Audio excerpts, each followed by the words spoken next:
now we come to the highlight of the day, our executive panel discussing status and outlook for Heterojunction, including Po Yang, General Manager, HJT at Ryzen, then Wenjing Wang, CTO of Huasun, Liang Ouyang, VP at Ideal Energy, and Kevin Nan, again, VP Technology at DKEM. So please switch on your cameras. I really welcome you to discuss what's really are the important topics in Heterojunction. Okay, so, now HJT and TopCon are the main routes to go beyond PERC. We'll hear more about the TopCon tomorrow. In past, higher efficiency of HJT was really the unique selling point, but now several TopCon followers are also announcing, at least claiming to have the same efficiency level as that of the Heterojunction in production. Of course, there could be some deviations, but it's very difficult to miss that they will compare with Heterojunction and say that the gap, even if there is any gap, it's very minimal. So in your view, what is the main current USP for Heterojunction? This question is to all.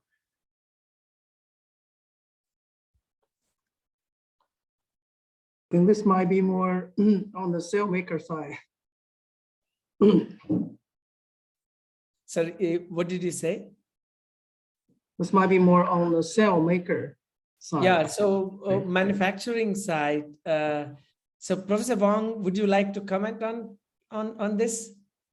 Okay, from my point of view, I see for the solar cell, for the activated layer, active areas such as the silicon wafer, it's the best way is a two-side to passivate.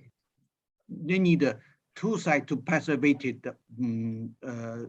by some layer, such as not only from the back side, we have to separate the metal and the silicon wafer, and also in the front side also need to separate the silicon wafer and the metal. But up to now, for the so-called TopCon, is only separated back in the backside to on the backside to separate the metal and the silicon wafer. But in the front side, they still have some contact of the metal to the silicon.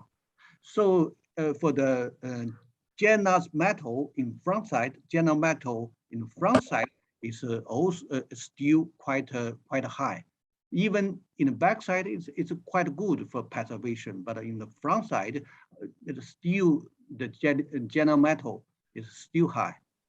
But for the heterojunction solar cell in both sides have a totally passivated by amorphous silicon layer. So I think if keep in this design in the TopCon and heterojunction, so in the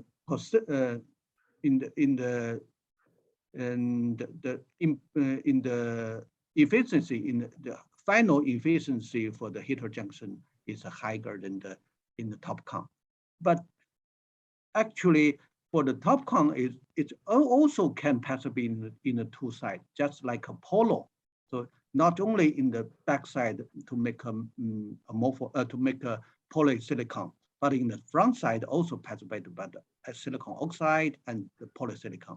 So for that structure is ideal, but it's I think it's quite difficult in the front side to make a polysilicon.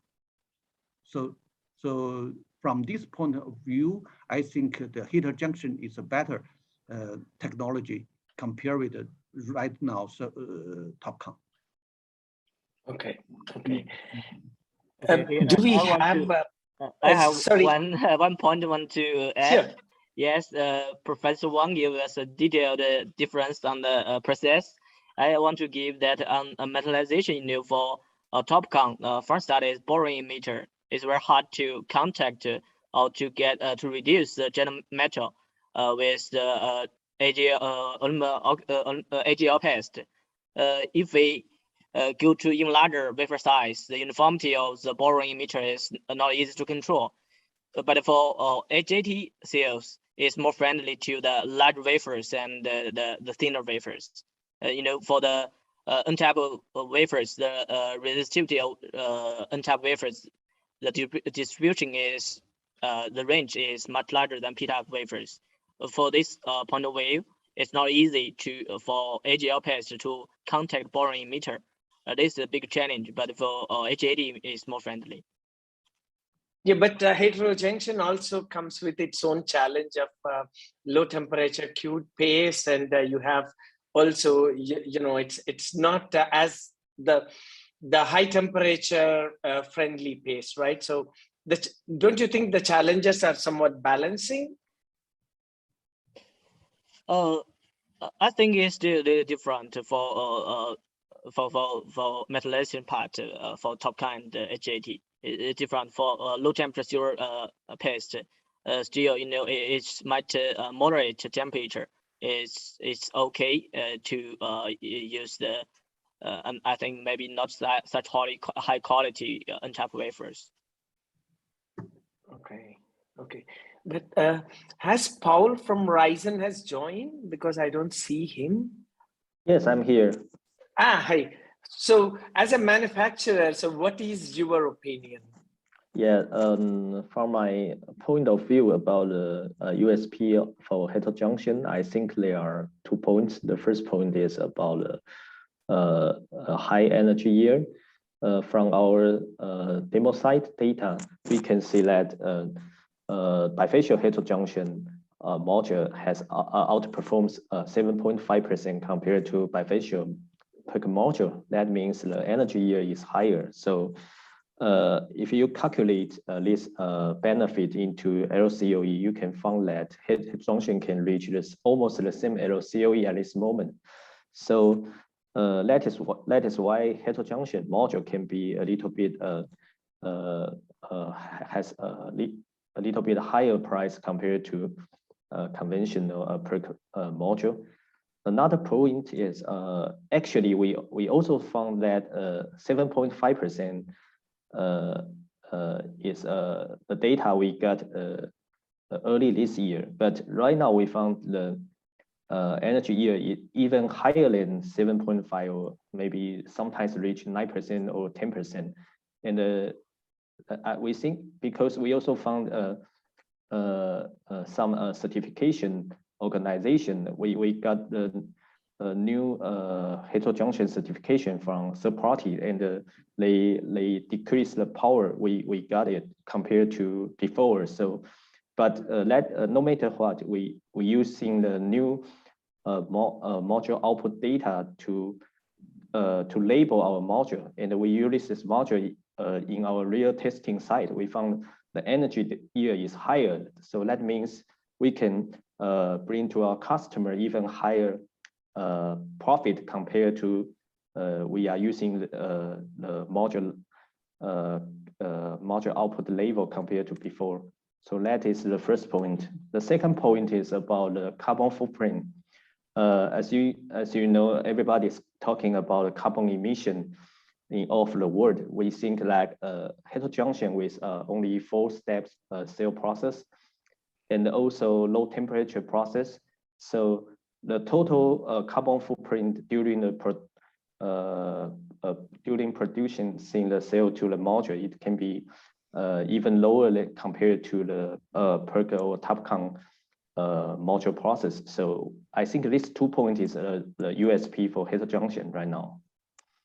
Okay, so that means if I summarize from the energy yield, carbon footprint, and having a passivation layer on the both sides, and then there is also a metallization, ease of metallization, at least on the front side, are the advantages. So can I also say them, these are the advantages over the TOPCon, or the benchmark is PERC?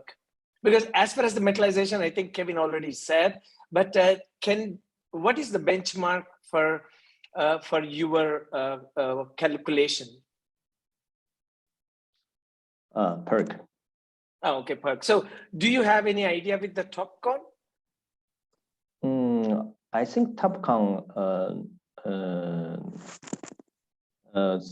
I think a lot of people will upgrade their PERC line to TOPCon. That is because in all over the world, there are already a lot of PERC tools. So they just want to continue this tool can keep running.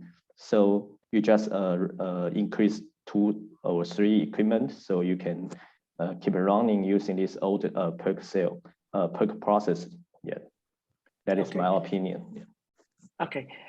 So Liang, can you say from the equipment point of view, because I also heard one of your sister concern is also doing the TOPCon. So from equipment point of view, do you see any comparison between the TOPCon and Heterojunction? Where do you see it has an advantage? From our point of view, actually, what I heard is from the manufacturer side, the yield rate for HET is much better than TOPCon at this point. And that might raise another aspect that you might consider.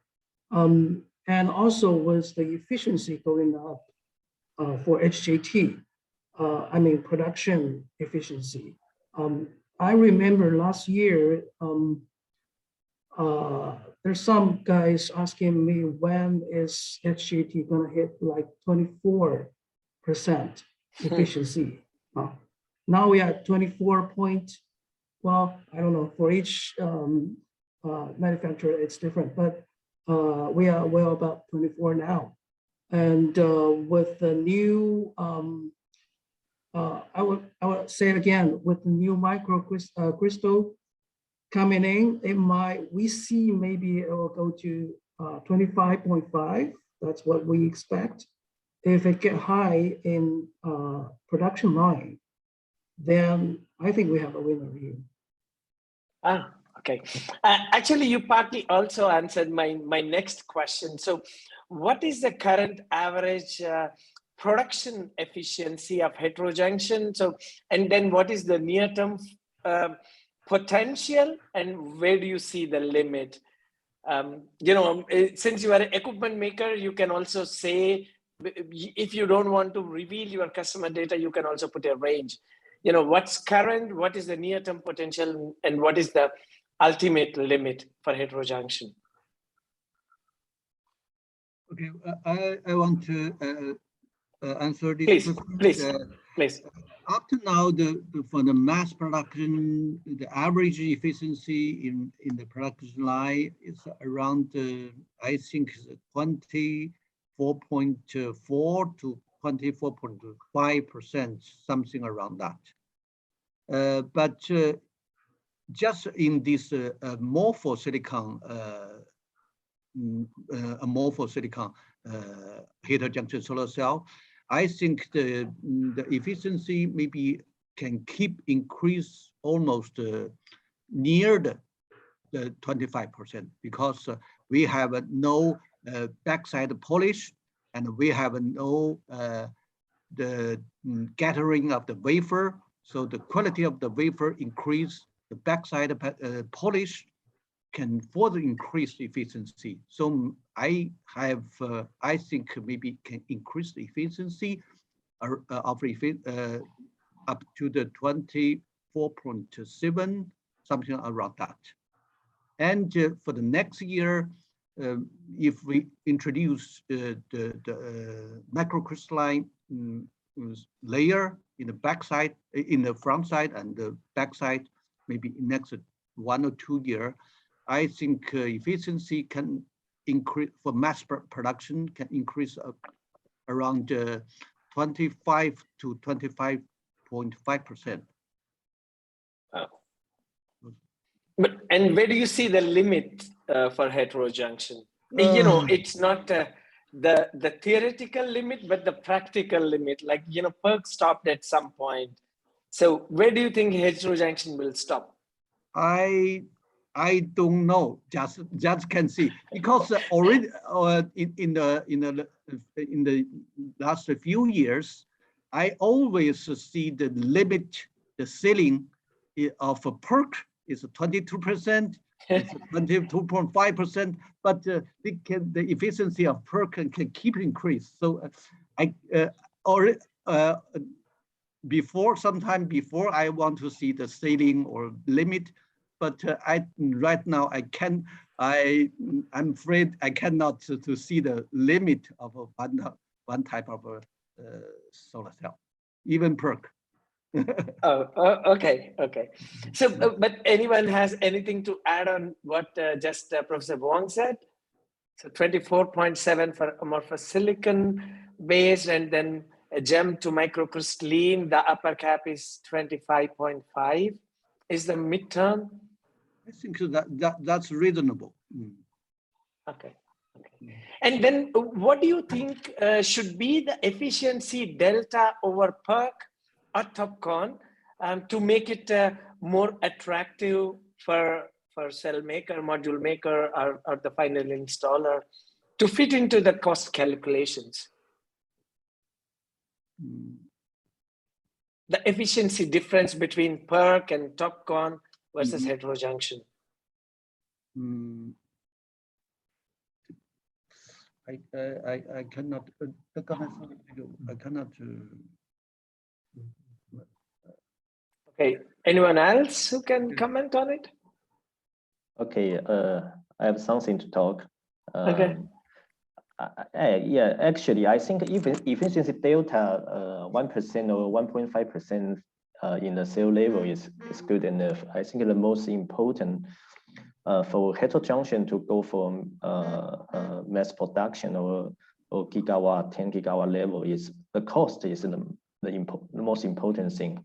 For example, if heterojunction can reach the same cost like PERC, I think we don't need to talking about the efficiency delta, right?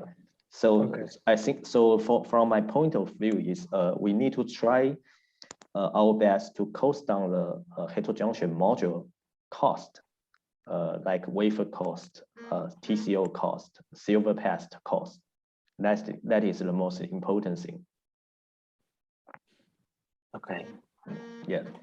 And so coming to a little bit of manufacturing, you know, starting with wafer, how is the supply, quality, and costs of wafer for heterojunction stream? Yeah, but from our side, we didn't see any supply issue. We can get a very quite stable wafer quality and wafer thickness, very stable from our wafer suppliers, and we are testing our suppliers. They 2 or 3 companies. They are keep providing stable wafer to us. Yeah. Okay, then you know then how is the HJT scalability for the larger wafers? So actually, is it really worth to scale up the technology to larger wafers as, you know, benefits in terms of reducing the manufacturing costs? Or, you know, it's not at the same level as the PERC due to, you know, this inline batch type of mode of operation of the key deposition technologies like PCVD and PVD. So does it really make sense to go to the larger wafers because you don't benefit so much on the reducing the manufacturing cost and making the equipment really high throughput equipment because this is a completely different stream of operation? Yeah, I think from our side, the same point like I mentioned is I think the cost is the most important for the heterojunction. So I have a meeting with a wafer maker. They reply that the main cost of the during the wafer production is the pooling cost, like electricity and your crucible expenses cost. So that means if you can have a larger wafer pulling at the same time, so you can save the one-time cost. So in this case, that means larger wafer is benefit for heterojunction. And also another point is if you are using smaller wafer, you still need to cut off the wafer. So heterojunctions still have less cutting loss. Even we can optimize it, but still have some laser cutting loss. So right now, we are asking our wafer vendor to provide a G12 wafer with half wafer at the beginning, so we can skip the laser cutting loss. And in this case, we can not only save the cost, but also increase the efficiency for the sale process. Professor Wang? I think there is some trade-off, because if we increase the large wafer, so because for heterojunction right now, the cutting technology is not good enough to reduce the quite low cutting loss. So such as for 210 that size wafer, it's if after making solar cell, maybe at least you cut three pieces. If you cut 2 pieces, the current is still high. But if you cut three parts, maybe loss is higher than cut 2 half. So right now, in Huasun and or other company want to use a half piece. You cut a wafer to half piece before you make a solar cell. But my point of view is 2 problems. One is the current is still high for 210 half piece of 210 this kind of solar cell. The current is almost to 9 amp, so it's still high. So maybe have some risk of a hot point. But the other problems, when you cut 2 half, there is some edge, because just as my presentation, you have to keep the 1/2 millimeters edge, so that will lost some efficiency. So it's maybe in the future you use a half piece of 110. Maybe the CTM, the highest, the top CTM only to arrive 98%, and maybe other problem, if there is other problem, maybe can reduce to maybe 97, even 96. So that's one problem. Okay, so that means as far as the manufacturers are concerned, moving to larger wafers, especially G12, is not clear yet. So there are still some challenges that have to be addressed, right? Yeah. One is the current high, the other is maybe CTM is low. Okay, so Liang, what's your take as an equipment maker? How does it really make sense to go to the larger wafers? Because, the reactor volume is the same, or, your deposition chamber, which can handle certain amount of area of cells. So that would remain the same. So what do you think? Does it make sense to go to larger wafers or not? Well, to be honest, as an equipment maker, we don't care. Okay. Okay. But well, actually, when it goes to larger wafer, or as Dr. Yang just mentioned, you go thinner wafer, both will bring more challenges for equipment maker. The wafer handling, because it become more and more tricky. That's something we keep working on. And in the future, if we can make if the industry is ready for a thinner and larger wafer. I believe that's another boost for the HJT. I hope that will come early. Okay. So one quick question at the PCVD station now. It's really exciting that Professor Wang and you also showed that microcrystalline silicon is coming to give the next jump to the heterojunction efficiency. So how far it is from the commercialization, or when do you think this will really get into the market mainstream? This is just, I think, the next year in Huasun and in Jinggang, the two companies is the first time to introduce the microcrystalline silicon on the heterojunction solar cell in mass production. Maybe in the lab or in the pilot line already have some person to do this work, but in the mass production this is the first time.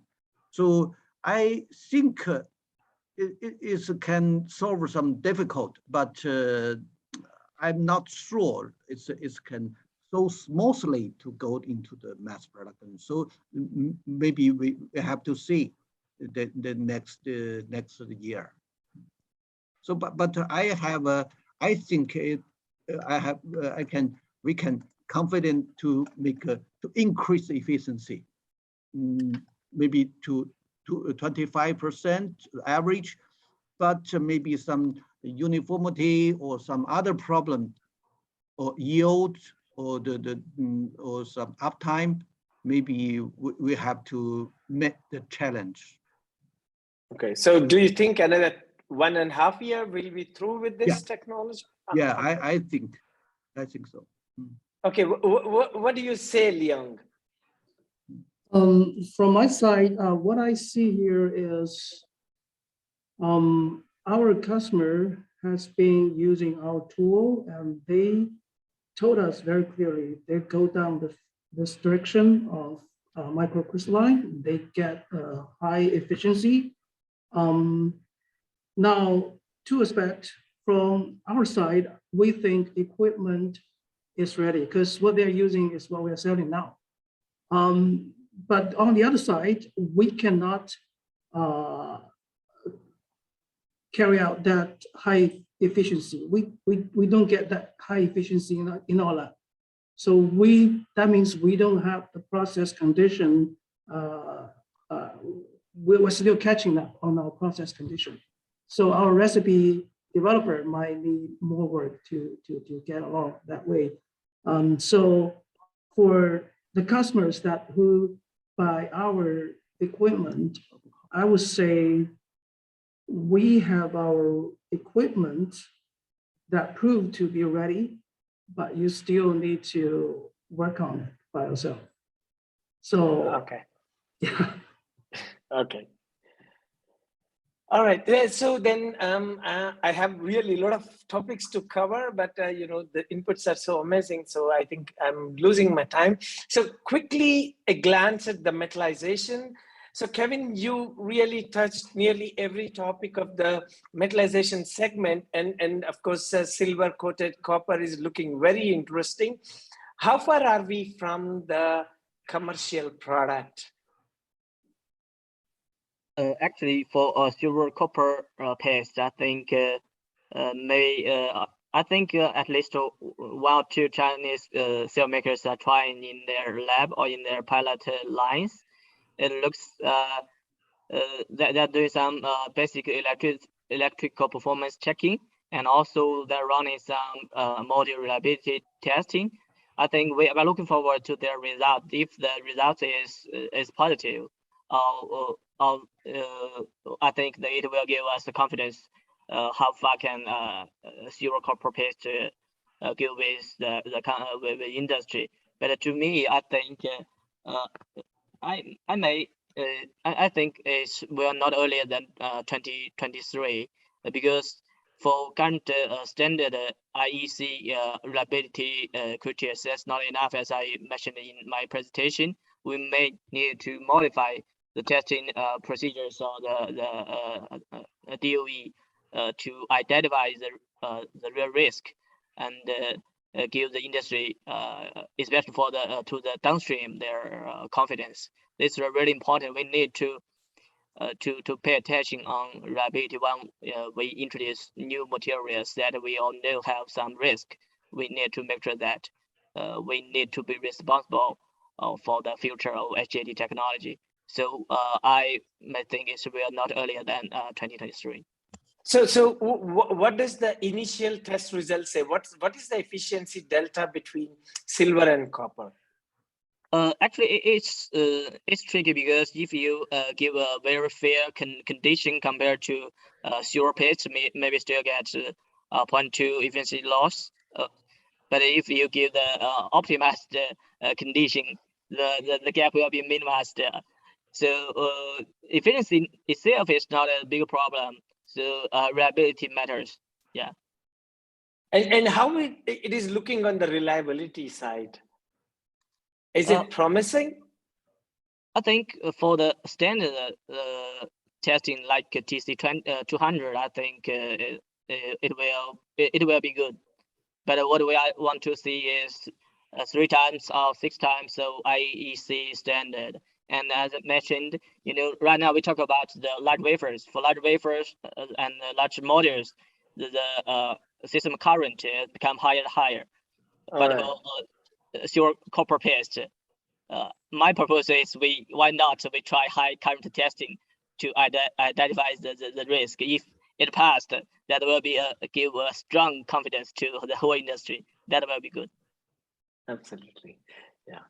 Okay, then I think one more question on the metallization side. So to everyone, including Kevin, you. So how do you see the chances of plating? Because you also touched plating. For plating, it's very mature technology in the PCB industry, and also we discussed for a very long time during the last 10 years. But to me, it make it reasonable when we talk about on HJT sources, because it's the TCU itself is conductive that make it reasonable to discuss. And we still see when we do copper plating, we actually introduce a lot of more new materials, seed layers, conductive layers, capping layers, and other. If we want to do the grid line painting, we need other painting mask materials. So the material itself is not just for the electrode itself. We need to consider the process materials. This is the first one. The other is the adhesion for the copper electrode is not as good as silver paste. The other one is throughput. Actually, I want to highlight the throughput because for PV industry, that the production output is money. So we need to recognize that. So I think for plating itself, material, copper electrode material itself is much cheaper than silver grid line. But if we considering the processing materials, it may be different. Okay, so then I think I'm also running out of the time, and so I will ask one final question to everyone. So, what do you think would be the capacity for the heterojunction? Because there is always a big gap between the actual installed and then what are the plans? Plans are probably 60 or even 70 gigawatt, but the actual install capacity is sub 10 gigawatts. So it's less than 10 gigawatts. So what do you think where it will end up in 2021 and where do you see in 2022 in a quick 2 words, starting from you, Kevin? I want to give my my information. Up to the 221, we not so. It's a total. It's a almost. It's a 6 gigawatt up to the end of this year. But for the next year, maybe add another 10 gigawatt. So to the end of 222, maybe 16 gigawatt. Okay. It's a lower estimation, but maybe some new information will be adding. Okay. So Paul, what do you have to say on that? Yeah, from my point of view is, I think the cost is still the most important thing. So if heterojunction module cost can achieve a lower cost and using everything what we can do for the module product, I think it can be just like Dr. Wang say, 16 gigawatt can be full production. But if we still didn't try our best to cost down the heterojunction module product, I think the real production will not be in very good situation. Okay. Yeah. Kevin? Actually, yes, the cost means a lot. So, from my point of view, I think by end of this year, I think Professor Wang already mentioned by end of next year, I think the real capacity, that's active capacity, I think how to say, maybe around higher than 5 gigawatts. That's the real capacity. Okay. Continuous production. Okay. Okay. And Liang? So I asked this question to our marketing guy. So what they told me is by end of next year, there will be like 20 gigawatt more of capacity. That include the current player, they expand their capacity.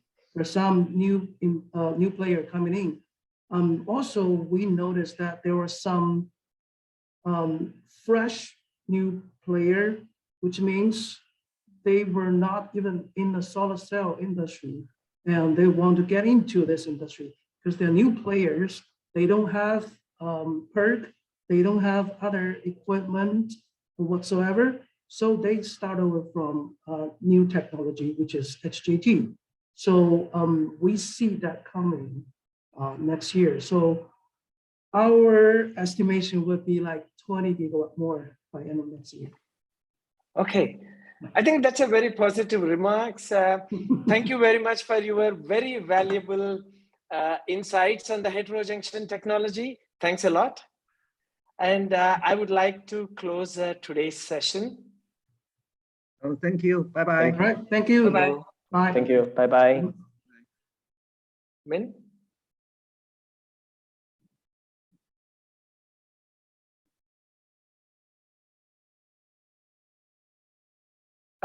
Min, can you play the slides?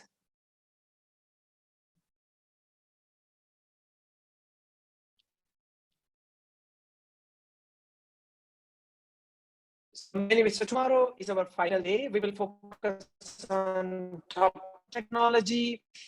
We will start with me sharing a summary on TopCon report, and we will have several leading stakeholders in the field from research, cell and module manufacturing, processing materials. And, thank you very much for joining.